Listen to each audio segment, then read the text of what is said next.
Nature is my muse, and it's been my passion. As a photographer for National Geographic, I've portrayed it for many. But 5 years ago, I went on a personal journey. I wanted to visualize the story of life. It's the hardest thing I've ever attempted, and there have been plenty of times when I felt like backing out. But there were also revelations. And one of those I'd like to share with you today. I went down to a remote lagoon in Australia, hoping to see the Earth the way it was 3 billion years ago, back before the sky turned blue. There's stromatolites down there, the first living things to capture photosynthesis. And it's the only place they still occur today. Going down there was like entering a time capsule, and I came out with a different sense of myself in time. The oxygen exhaled by those stromatolites is what we all breathe today. Stromatolites are the heroes in my story. I hope it's a story that has some resonance for our time. It's a story about you and me, nature and science. And with that said, I'd like to invite you for a short, brief journey of life through time.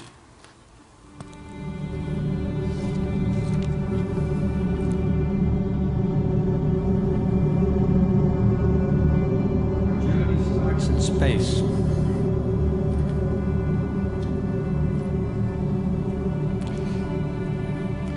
Where matter condenses into spheres over time, solidifying into surface molded by fire.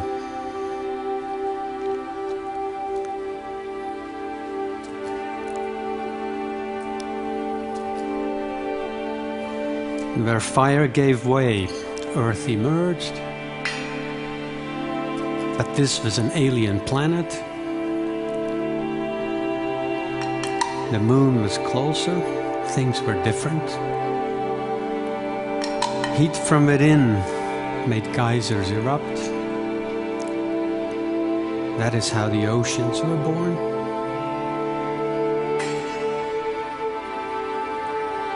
Water froze around the poles and shaped the edges of the earth.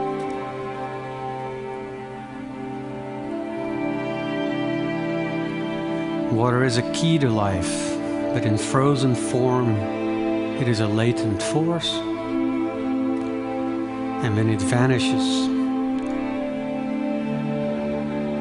Earth becomes Mars. But this planet is different. It's roiling inside. And where that energy touches water, something new emerges. Life. It arises around cracks in the earth.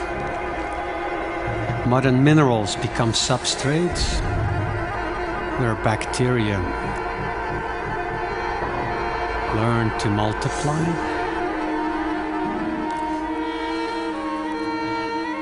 Thickening in places, growing living structures under an alien sky. Stromatolites were the first to exhale oxygen,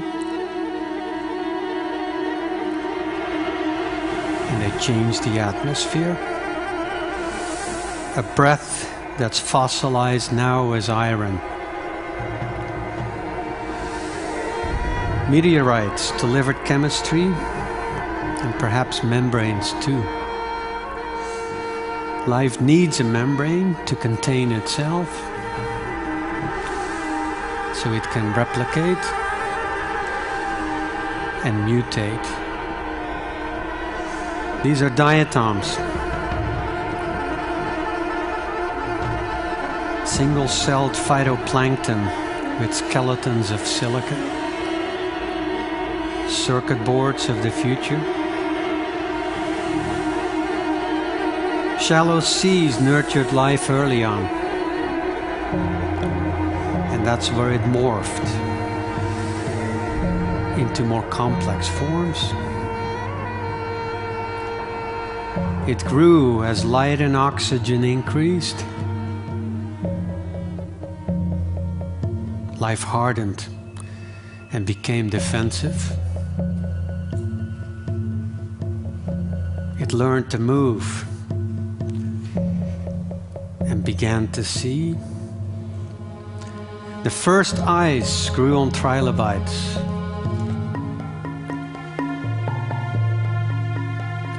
The vision was refined in horseshoe crabs.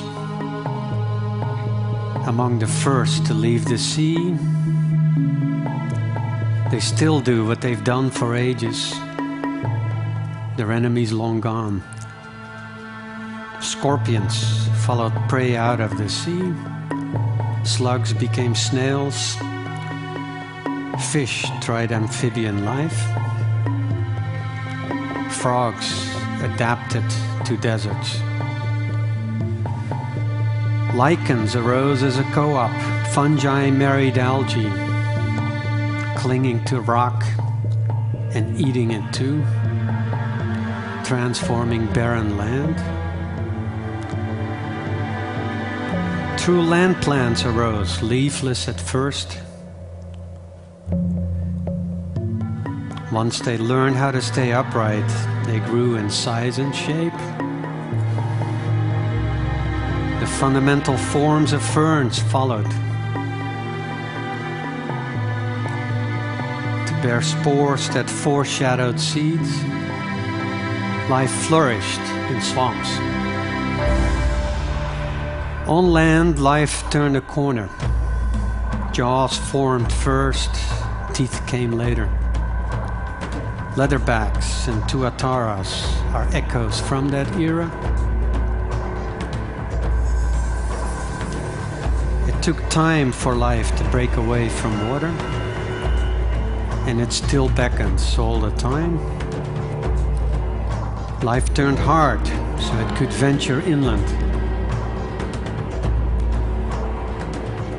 And the dragons that arose are still among us today.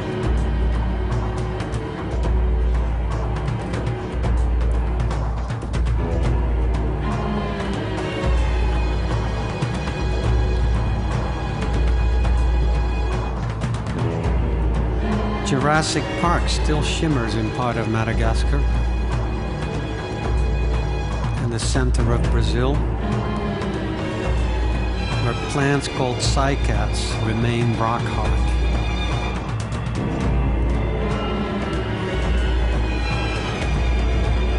Forests arose and nurtured things with wings.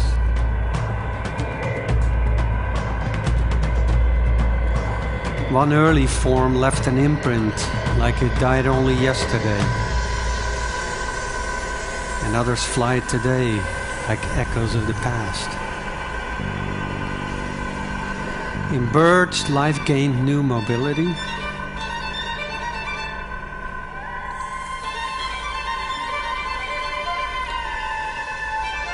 Flamingos covered continents. Migrations got underway. Birds witnessed the emergence of flowering plants. Water lilies were among the first.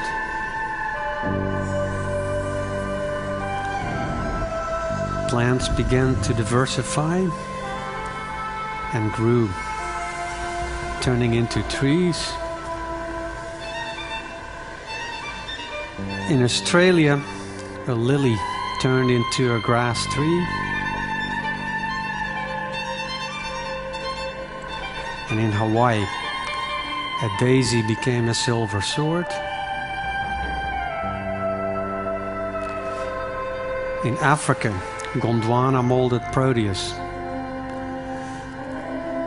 But when that ancient continent broke up, life got lusher. Tropical rainforest arose, sparking new layers of interdependence. Fungi multiplied, orchids emerged, with genitalia shaped to lure insects. A trick shared by the largest flower on earth. Coevolution entwined insects and birds with plants forever.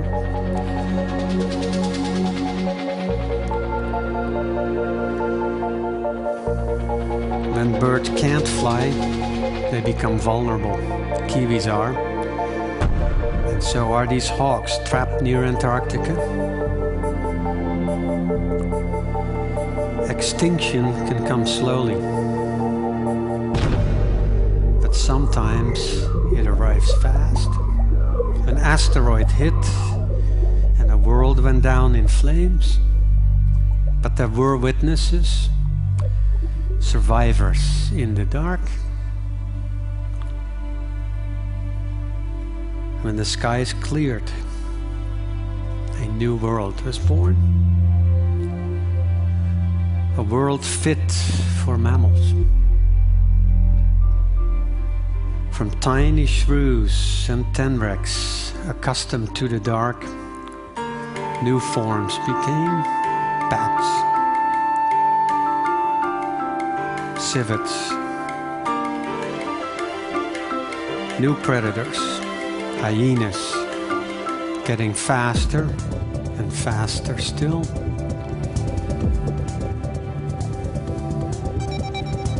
Grasslands created opportunities where safety came with sharpened senses. Growing big was another answer. But size always comes at a price.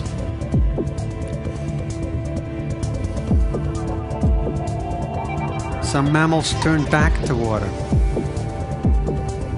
Walruses adapted with layers of fat. Sea lions got sleek. And cetaceans moved into a world without bounds. There are many ways to be a mammal. A roo hops in Oz. A horse runs in Asia. And a wolf evolves stilt legs in Brazil.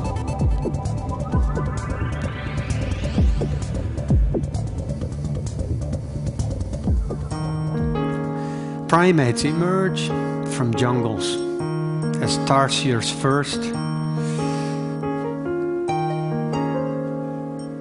becoming lemurs not much later.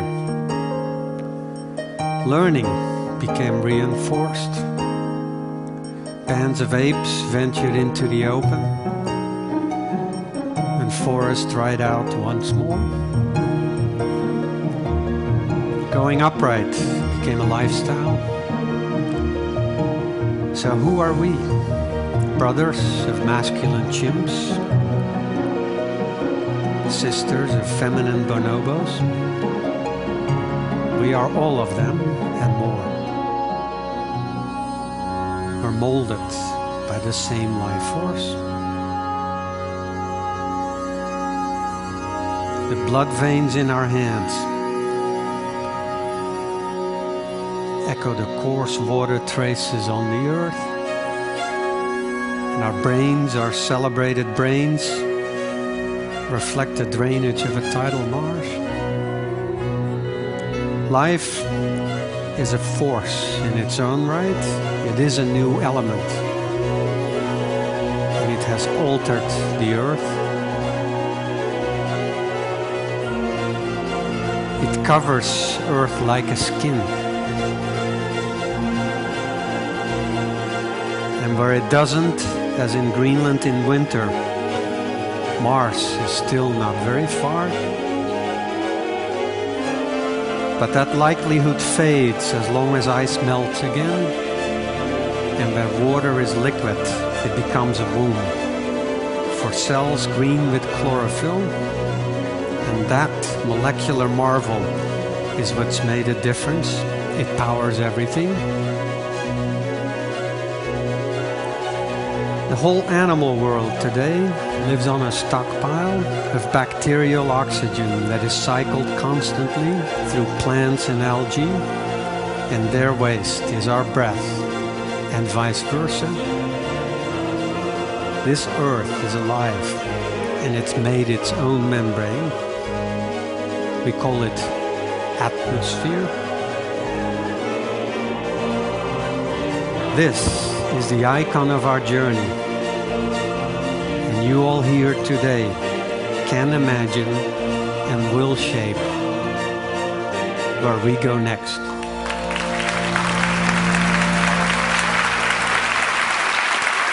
Thank you.